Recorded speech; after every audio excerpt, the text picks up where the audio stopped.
Good morning. And I'll warn you, this is going to be more than a moment. My name's Vickie Layton, and I do have some memories to share with you this morning. My grandparents, Percy and Bess Martin, were members of the Euclid Avenue Christian Church in Lynchburg, Virginia. Their names are in the 1924 directory of that church, which was actually printed to celebrate their 20th anniversary of the church. My great-great-aunt, along with several other ladies, are listed in that directory as elders, which was quite progressive in 1924. Percy and Bess moved to Hagerstown with their two boys, my dad, Lawrence, and his brother, Robert, around 1927. Hard to look back and think that's been almost 100 years ago. They began attending the First Christian Church on South Potomac Street. They were all members of the Sunday school classes, and we have my dad's group picture with the nursery department taken on the steps of the old church in 1929. We also have his promotion certificate to the beginners class dated October 1931 with signatures of Reverend Norman and Sunday school superintendent Harry Snavely. The church always played a big part in the lives of the Martin family. When my dad was drafted into the Army during World War II, the church gave him a little booklet called Strength for Service to God and Country, and he carried that with him all through the war. Another one of our family treasures includes the New Testament that Dad was given at the time he was baptized. Dad and my mom, Jenny, were married by Reverend Norman in the parsonage of First Christian Church on South Potomac Street on November 22nd, 1947. Along with their beautiful marriage certificate, we also have the testament that Mom was given when she was baptized the following year.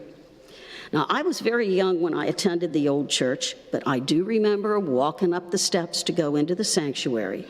I also seem to recall that the Sunday school area was rather dark. An old neighbor of ours, Evelyn Small, worked as the church secretary in the early 60s, and at the time of the move, she actually acquired one of the small chairs from the old children's Sunday school classes for me. Very dark wood with a rounded back and 4 wooden spindles. I remember the red bricks and the bell tower of the old church, and also there was a pet shop on Baltimore Street, right around the corner from the church. And sometimes my mom and I would walk over there after Sunday school and look at the cute critters in the windows. My nursery school graduation photo was taken on the stage in what I believe was Fellowship Hall there. Some of the classmates in that photo, you might remember some of these names: Bobby Porter, Larry Hammond, Patty Abbott, Keith Dentler, Bobby Jean Davis, Robbie Hall, Jeff Williams, Nancy Swigert. My dear mom kept all my promotion certificates from Sunday school at this church. She entered into my baby book that I started attending Sunday school on September 15th, 1957, at the age of 4, and my first teacher was Mrs. Louise Gearhart. My kindergarten teachers, who I loved, were Mrs. Helen Gordon and Mrs. Hazel Hayes. Some other teachers on later promotion certificates included Gloria McKee, Ann Hayes, and Elizabeth Baird. I remember the excitement of the groundbreaking of this church. We still have a little shovel that was given to everyone who attended.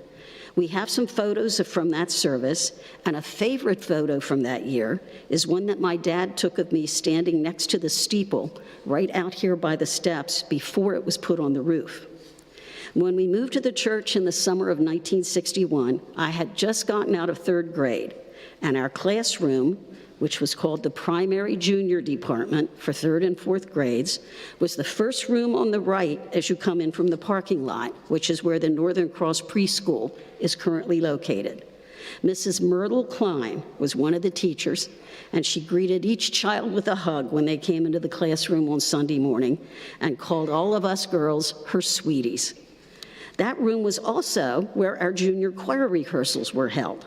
Miss Alma Moore was our director, and Libby Baird played the piano.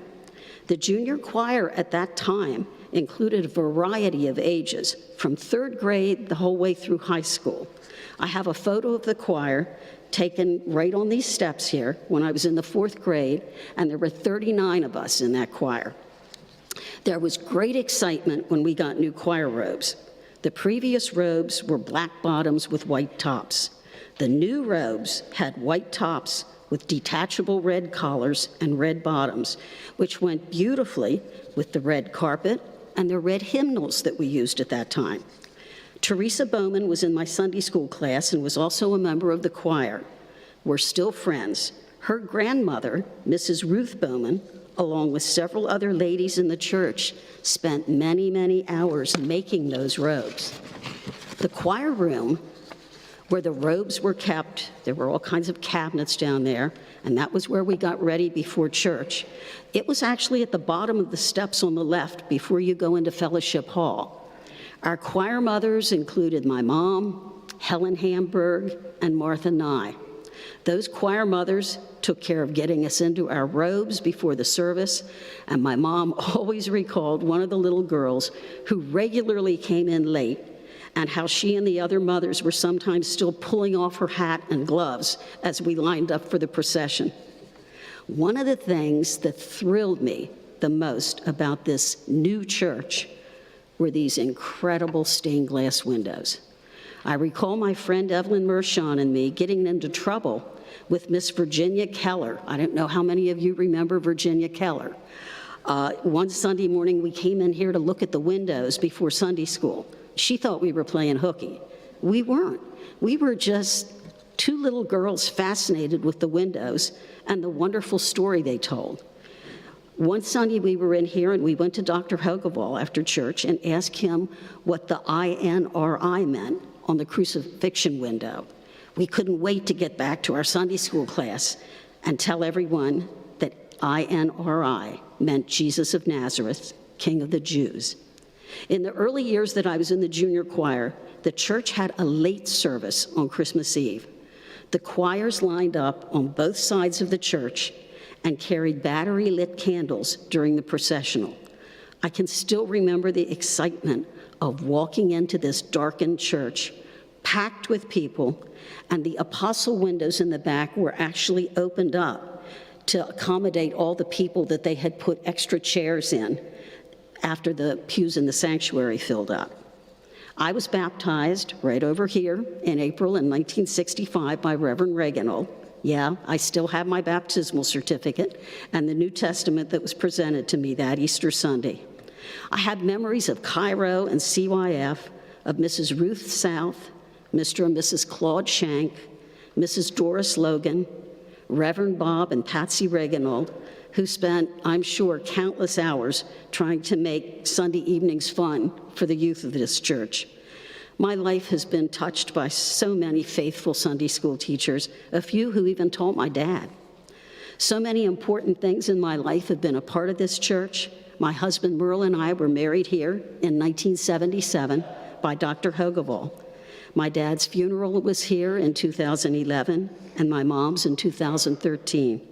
My mom and dad served on many committees here over the years, always willing to pitch in and help. I have one sweet memory of my dad always giving me a smile and a wink when he came to our pew when he was deaconing. And years later, when I was deaconing, I shared that same smile and wink with him. I've had the pleasure serving on a variety of committees and of teaching Sunday school with some wonderful folks. And I've experienced the happiness of getting to know so many children in this church since I started teaching Sunday school in 1976. Years back, I came to realize that I was teaching a second generation. What a surprise the first time I looked at a child's last name and said, "Do you know Alan?" And the answer was, "Well, he's my dad."